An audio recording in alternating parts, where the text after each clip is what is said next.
የኢሬቻ በዓል በተባበሩት አረብ ኤሚሬቶች በዱባይ ከተማ በድምቀት ተከበረ።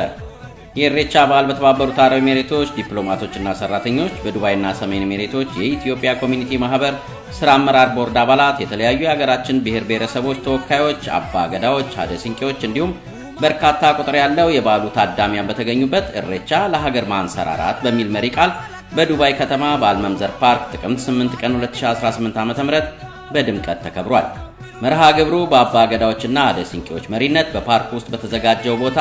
በኢሬፈና ስነ ስርዓት ወይም በባህላዊ ምርቃት ተጀምሯል።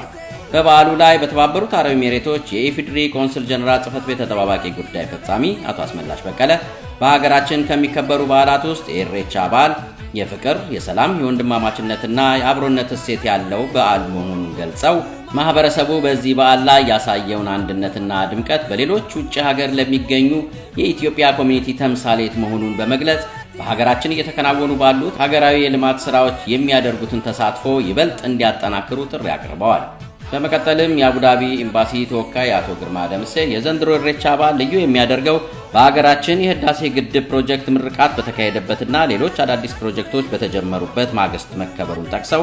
በተባበሩት አረብ ኤሚሬቶች የሚገኘው መላው ማህበረሰብና የበዓሉ ታዳሚዎች በኢሬቻ በዓል ያሳዩትን ትብብር የሀገራችን መልካም ገጽታ በማስተዋወቅ ረገድ ያለው ሚና ከፍተኛ መሆኑን ገልጸዋል። በተጨማሪም በዱባይና ሰሜን ኤሚሬቶች የኢትዮጵያ ኮሚኒቲ የሥራ አመራር ቦርድ ሊቀመንበር አቶ እንድሪስ ቡስሩ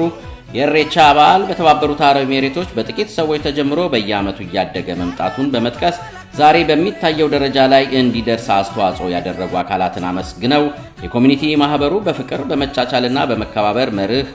ህብረተሰቡን በትጋት እያገለገለ መሆኑን ገልጸዋል። መርሃ ግብሩ በባህላዊ ምግቦችና አልባሳት እንዲሁም በተለያዩ የብሔር ብሔረሰቦች ሙዚቃ